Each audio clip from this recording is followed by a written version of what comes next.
Hello everyone. So hello my dear students and parents. Welcome to Evolution's first online kids class. So just first of all a reminder that this is the last week of term, so there will be 2 weeks of no classes after this.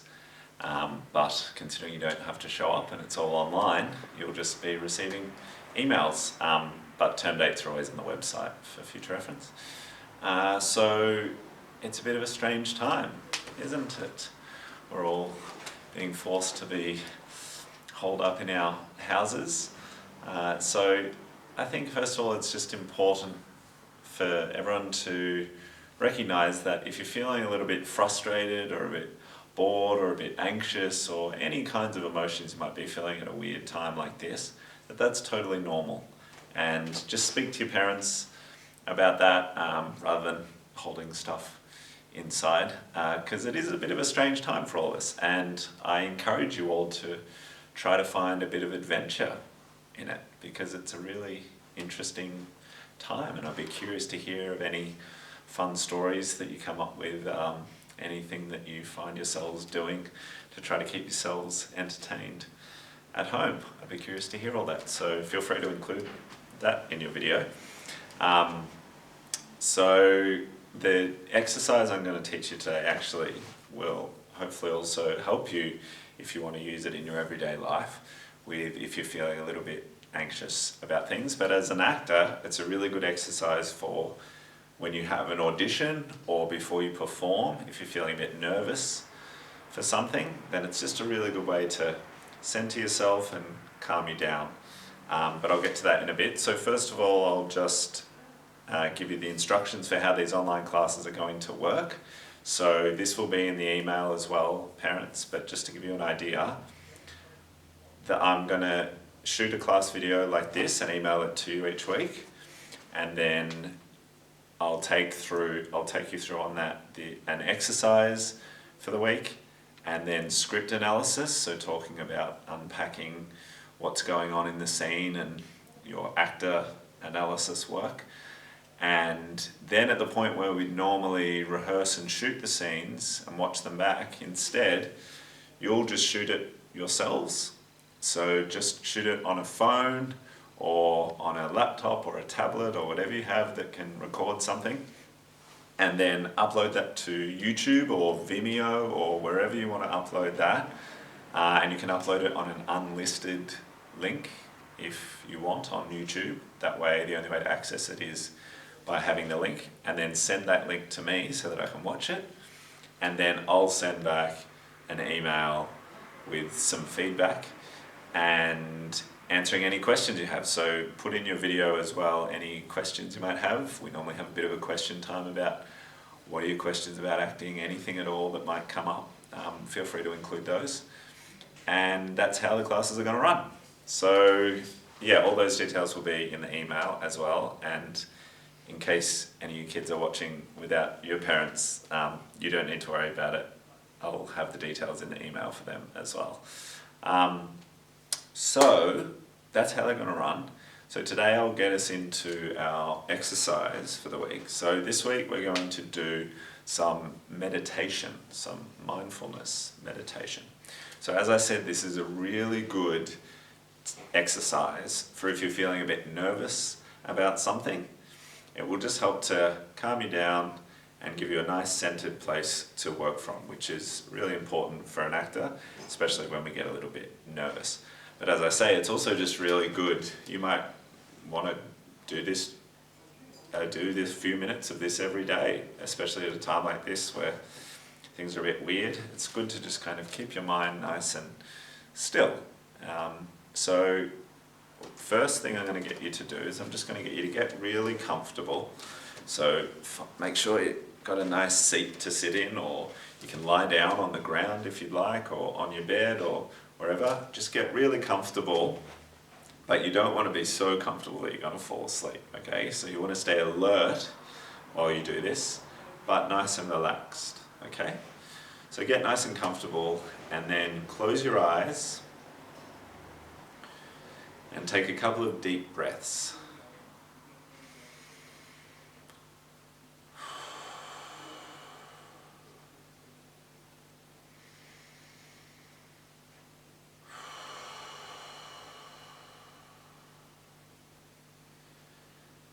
even just taking deep breaths, that alone can help you with nerves. So when you're a little bit stressed, there's this chemical called cortisol, and when you breathe deeply, that can help to just lower those levels of stress and any nerves that you have. So just some deep breathing is a really good place to start from. To take a few deep breaths, and then I just want you to bring your attention, let your breath just do what it naturally does. It doesn't matter if it's shallow or deep or whatever it's doing. Don't force it in any way. And then I just want you to bring your attention to your breath. So I want you to notice your breath as it goes all the way in and all the way out. And then notice there's that little pause, probably. There might not be, and that's okay, but you'll find that there should be at least some of the time. A little pause before you breathe in again. You don't need to force a pause to be there, but just don't force your breath to be going in and out the whole time. Just relax and let your breath do what it naturally does. And just observe it. See if you can, so the game of this is to try to see if you can keep your attention on the breath all the way in, all the way out. And then in that little space, if you have a little space, sometimes thoughts want to creep in. See if you can just keep your attention focused just on the breath. And when your mind wanders, which it will do, that's totally okay. It's completely normal. Just gently bring your attention back to the breath. Okay? That's the game of it. To try to keep your attention on the breath the whole time, knowing that you will totally fail at that, because no one can keep their attention on the breath the whole time and do it for a really long period of time. Yeah, even like the best people in the world, they can get very good at it, but your mind will throw up thoughts, and that's okay. That's totally okay. So you might find yourself just kind of lost in thought for a while and go, oh, hang on, I'm meant to be doing the breathing thing. It's okay. Whenever you notice, just bring your attention back. So keep your eyes closed this whole time. I'm just opening my eyes to try to tell you some instructions. So keep your eyes closed and just keep being aware of the breath. So you can bring your attention to the breath anywhere you want. So it might be as the breath comes in and out your nose, or in your nose and out your mouth, or it might be your tummy.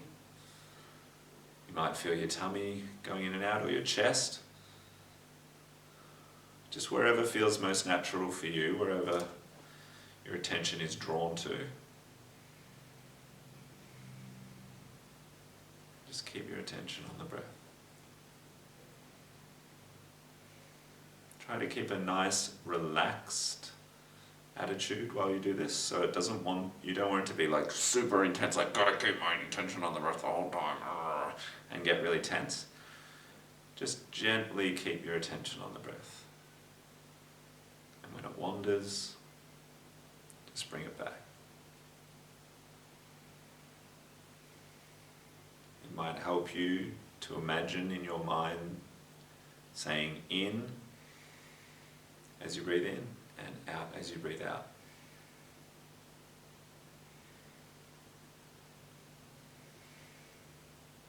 Or you might want to count your breaths. You might go 1 as you breathe in and 1 as you breathe out, because that's one breath, and 2 and 2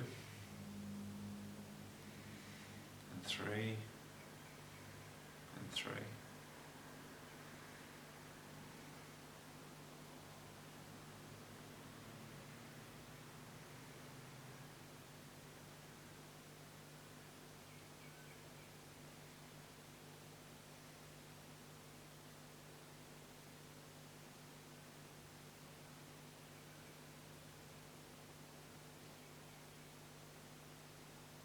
Just keep bringing your attention back to your breath whenever it wanders. I know it's hard. It's okay. Just do the best you can.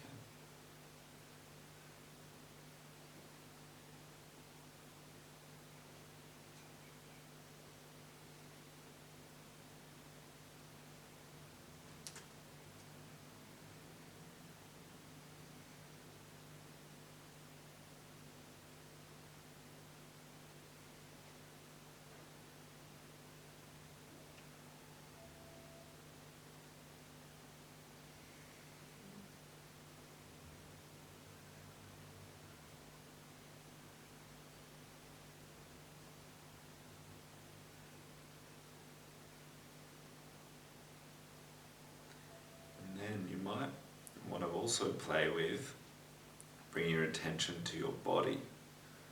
So you just want to move your attention through your body, starting at the top of your head and slowly working your way through your body. Where can you feel any physical sensations? Can you feel any tightness in your head, any tension in your muscles? And as you notice any tension, just try to let that go. But don't judge it as bad. We're not judging as good or bad. Just notice any sensations. You might feel an itch, or you might feel some temperature. Is it a bit warm somewhere on your body or a bit cool? You might feel the pressure, so I can feel the pressure of my cushions on my back. And then as I scan all the way through my body, I feel the pressure of my legs on the couch, my feet on the floor. And just notice any sensations. So really slowly, you might even notice some really subtle sensations like tingling. Can you notice any tingling anywhere? You might have a little bit of pain. I've got a bit of a sore shoulder at the moment, so I can feel a little bit of discomfort, a bit of pain. Not quite pain, more discomfort in my shoulder. Don't judge it as good or bad, just observe it. And keep moving your attention through your body.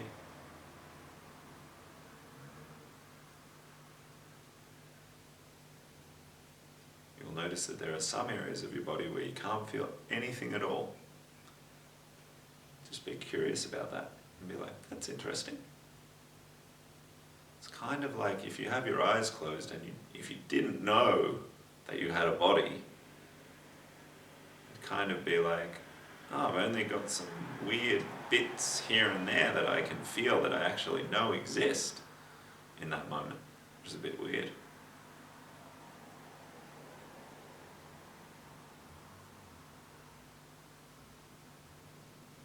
Again, don't judge the sensations, just be aware, just be curious. Can you feel light tingling? Can you feel discomfort? What can you feel? Just search your body. And that is a mindfulness meditation. So I know it's really, really hard to keep your attention on the breath or on sensations in your body. Your mind always wants to wander and think, oh geez, what am I going to have for dinner tonight? And rah, rah, rah. That's okay, because the mind will always throw up thoughts. It's always going to do that. That's kind of its job. But then it's just really useful to realize that there is space behind those thoughts and that our attention doesn't need to be taken with our thoughts all the time. Especially if we're having like a bit nervous or anxious thoughts. Often we don't even realize that we're having them and it's just going straight to making us feel a bit tense and a bit nervous. And if we can just bring the attention to our thoughts as they come and go, then it's like, oh, my attention's being taken by a thought. Oh, where did that thought come from? And you can just realize that those thoughts will always just arise and pass away, and that they aren't necessarily real. It's really important to remember that any thoughts you're having aren't necessarily truth, because often our brain will just throw up some thoughts that may or may not be true. So it's just a really good way to center yourself and not just be controlled by your thoughts the whole time. Bring your attention back to your breath and to your body. So if you're ever feeling nervous at all, that might be something you might want to try. And just be aware of like, what does the nerves feel like in your body? Just feel the sensations rather than being stuck in the thoughts. And as I said, as an actor, it's a really good idea to do this exercise if you have an audition or if you're nervous before you're about to perform. It's a great way to calm you down. So that's our mindfulness meditation. So now we're going to move on to the script for the week. So we have Dina, or Dinah, not sure how to pronounce that name, Toby and Russ are our characters for today. So you should have all been given a character last week, but if you haven't got a character or you don't remember who you were, that's totally fine. Just pick one of the three characters, it doesn't matter which one. And that's, you can just choose whoever you want, because we don't have other actors in class that we have to match you with, so you can be whoever you want. So let's just start with a read through. So I'll just read all of the characters. So Dina says, I don't know, I just used it like shampoo. Toby says, you what? You're only meant to use a few drops, I told you. Dina says, you did not. Toby says, yes I did. And then in comes Russ. He drops his school bag and stares gobsmacked at Dina's full beard. So Dina's got a full beard. Whoa, what's going on, says Russ. Bit of a problem with the hair accelerant, says Toby. Russ is bemused. Do you know what bemused means? Bemused means like confused. Russ says, the what? Toby says, I made it to fix her hair. Russ says, cool, ape girl. Dina says, I'll forget you said that. And then Toby grabs Russ by the arm and escorts him tactfully, meaning he's trying to be calm and respectful about it all, to I can't see what that says words, to the door maybe. Russ keeps looking over his shoulder, gaping at Dina. Russ wants to keep looking at Dina's crazy beard and hairy situation. Toby says, we're in emergency mode. Can you cover for us at school while I try to find an antidote? You know what an antidote means? An antidote means if you have like a poison or something that has an effect of some kind, an antidote undoes it. So if you ever get bitten by a snake that's venomous and you've got snake poison, then you need to take antidote for that poison so that it stops it. So Russ says, no problemo, leave it to me. And then Russ heads out the door, still gaping. So gaping like, whoa. A gaping hole is when there's a big hole, so gaping is kind of like, often comes with a big wide open mouth, but not necessarily. It could be gaping eyes or just like internally gaping. So you're just like, whoa, you're really shocked at it. So that's the scene. So we always start with a summary of the scene, of what's going on in this scene. So again, as always, up to you in terms of any specific choices you want to make that isn't clear from this script as to what might be going on, any individual choices you want to make. But what we've basically got here is Dina has used some kind of formula that Toby has made, because Toby says, I made it to fix her hair, yeah? So he's called it the hair accelerant. So that means Dina's got some sort of issue with her hair, right? So maybe she got a haircut and she doesn't like how it looks, and so she's like, oh geez, I wish it could grow back. And then Toby's like, I have just the thing. And obviously we're existing in a world here that's a little bit magical, because Toby has managed to invent a magical hair accelerant that makes your hair grow really fast. So that's what accelerant means, by the way. It's like, accelerate is to speed up. Accelerant is a thing that speeds something up. So, so he's created this to try to fix her hair, whatever that is, up to you. You can make up whatever you think might have gone on. Maybe she got a bad haircut, or maybe like somebody cut her hair in a naughty way, or whatever it was. And Toby has said to her, he says that she's only meant to use a few drops, but she has used it like shampoo, yeah? And so then it's up to you. You can decide, whichever character you're playing, you can decide what the truth of the situation is as to whether or not Toby really did say to only use a few drops, or whether he's just trying to cover himself. And that feeling where sometimes you might feel really guilty that you've done something bad, and so you feel this urge that you want to cover it up with a bit of a white lie. It's maybe he's done that. Maybe he's just a bit scared and doesn't want to take responsibility, and so he's just made up a little bit of a lie. Or maybe he wasn't sure whether he told her, and he's just saying it. So up to you as to whether or not. But I think it's really interesting if we have them both trying to convince the other person at least of their truth. So Toby's trying to say, no, you were only meant to use a few drops, I told you. So he's really trying to be convincing, even if he's got a little bit of like, oh God, I don't think I said that going on inside him. And Dina is like, you did not, yeah? But again, maybe there's a version where he did say that and she wasn't really listening, and she's a bit not sure of like, oh God, did he say that? But like she's got to put the blame on him, yeah, because she doesn't want to take responsibility for all this that's happened. So she's got a full beard. There's a bit of panic in the room. So I think it's interesting to think about what the scene looks like before Russ arrives, right? So think about what state is your character in. So I would say that Dina's probably a little bit panicked, yeah? She's kind of freaking out. She's got a full beard, even more full than mine probably. She's got a full beard. She's probably got a lot of hair going on everywhere, all over her face. And that would probably freak you out. I don't know about you, but if I was a young girl and I suddenly had a full beard, that would be pretty weird. I mean, it'd kind of be pretty cool as well. It'd be interesting anyway. But she's kind of freaking out.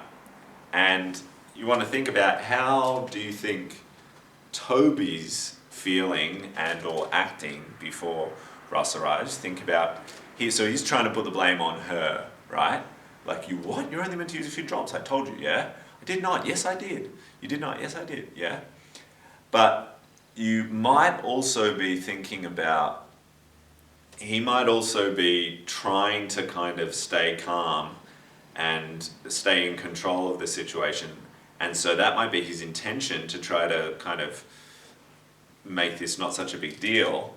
But his obstacle, the thing getting in his way of that, is that this is a big deal and he's freaking out, yeah? So then Russ arrives, and Russ, obviously, so that's a big shock for you as Russ, yeah? If you're Russ, you're walking in a room just expecting to see your friends or whoever these people are to you, up to you as to what their relationship is.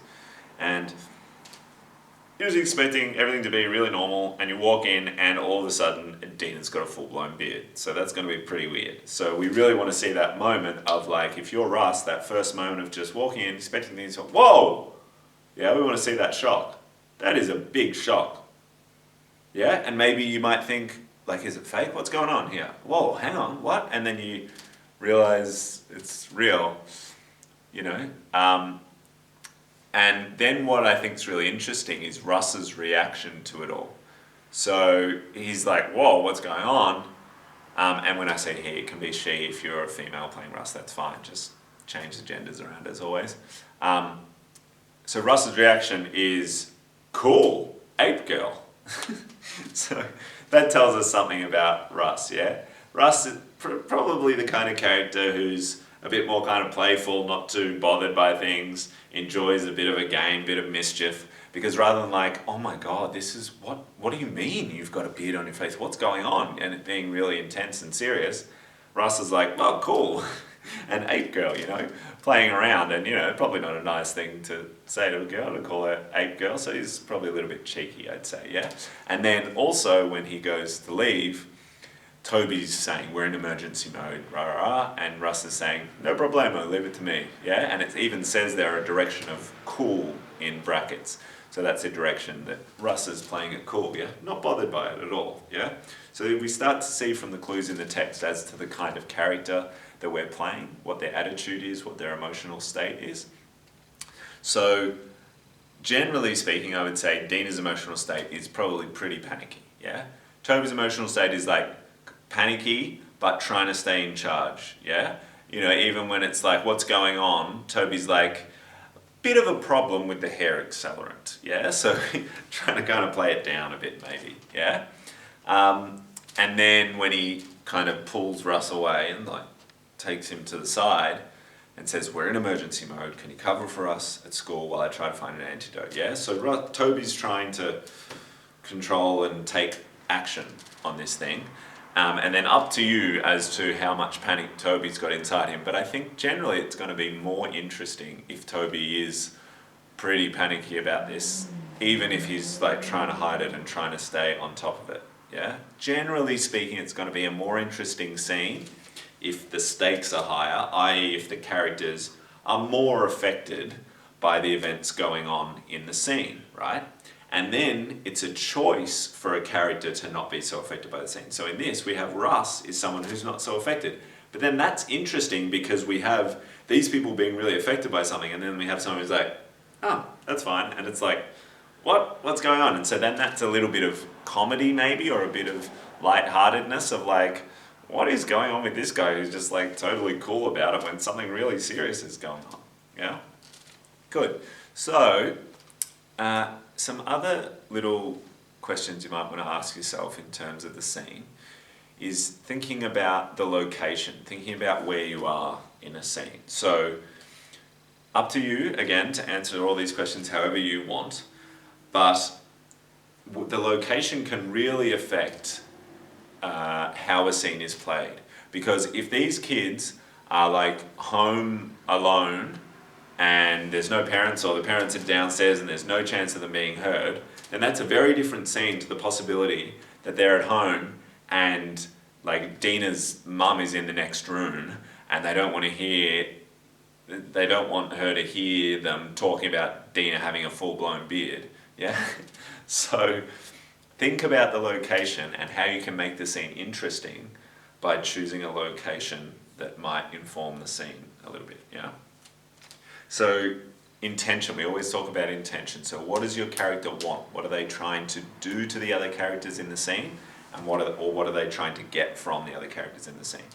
So again, up to you as to how you want to play it. But I would say that Dina and Toby are both trying to make the other person feel responsible for what has happened here, to get the sense of blame off themselves. That's a key intention.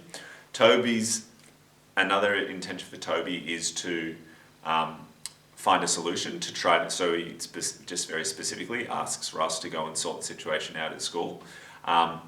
You might also want to play a little bit for Toby of trying to keep Dina calm. So that doesn't mean that you're always achieving that, and there are moments when you're like saying, you what? You know, you were only meant to use a few drops. Maybe in that moment you're not succeeding in your intention, but because that's an obstacle, because you're like, the more important intention is to make her feel responsible. But then maybe once Russ comes in and says, well, what's going on? Then maybe Toby's like, oh, a bit of a problem with the hair accelerant. Maybe just trying to play down the situation a little bit. And then by taking Russ aside to say, can you go and fix this? Maybe he's trying to keep it under wraps a little bit so that, keep it under wraps a little bit so that it doesn't seem like such a big deal for Dina, because Dina's probably freaking out. Russ's intention is a bit of an interesting one. What do you think? I feel like Russ is maybe there to kind of stir the pot a little bit, to be a bit cheeky and to provoke Dina when Russ says, ape girl, yeah? Maybe he gets joy out of kind of teasing people and pushing their buttons. Yeah, think about that, because it's not such a clear one in terms of what his intention is of what he would want. And then at the end where he's like, yeah, cool, no problem, leave it to me. It's an interesting one. You might want to say that his intention there is to make Toby feel safe, like, yep, cool, no problem, I've got it, leave it to me, it's all going to be fine. Or you might want to think about something interesting, like maybe actually, yeah, no problem, leave it to me, like maybe actually I'm going to go to school and tell everyone that Dina's an ape girl, yeah? You want to think about how you can make that interesting. Cool. What are some other things we might want to look at? So think about backstory. So we kind of talked a bit about that already, but what has happened that has brought us to this moment? Yeah. So we talked about Dina's had an issue with her hair, whatever that is. Up to you how you want to think about that. And that has caused Toby to try to fix it with the tonic, and that hasn't gone well, and now she's got hair. So that's kind of the backstory there. But feel free to, the more detail you can include in your backstory, the better. That will just really help to build a world, an imaginary world for these characters to exist in that will feel real, and it will make you live in the world much better as an actor. So with all these instructions that I'm giving you, you have a video, so feel free to pause it at any time and like write down some of your answers for these things and just resume at any time. So relationship is another one. So think about what is their relationship? How do these people know each other? Again, totally up to you as to what you think's interesting. Are they just friends? Are there any siblings? What's going on there? Because your relationship with your siblings can be a bit different, so that calling someone ape girl, you know, maybe you might be more likely to say that to your sister than to your friend. Maybe. Don't know. Depends what kind of friendships you have. And then you also want to think it's not just what makes sense for my world. And like, oh, I'd never call my friend a girl, so it can't be friends. You want to think outside the box and go, well, just because I wouldn't do it doesn't mean that someone else wouldn't. Because that's so much of what acting is about understanding different perspectives and getting inside the mind of someone else who might act very differently to you. Because as actors, we want to learn about how humans are all very different and try to see things from different perspectives. And that just really helps you as a person to kind of understand that the way that we see things isn't necessarily the right way or the only way to see something. So don't just write off a relationship and go, oh, that couldn't be their relationship, because that wouldn't make sense for me. So think about how does your character see yourself, and how does the character see other characters in the scene? So again, with answering all these questions, think about how you can make the scene the most interesting, which there's no right answer for what makes things more interesting necessarily, but just think about what you think might be interesting.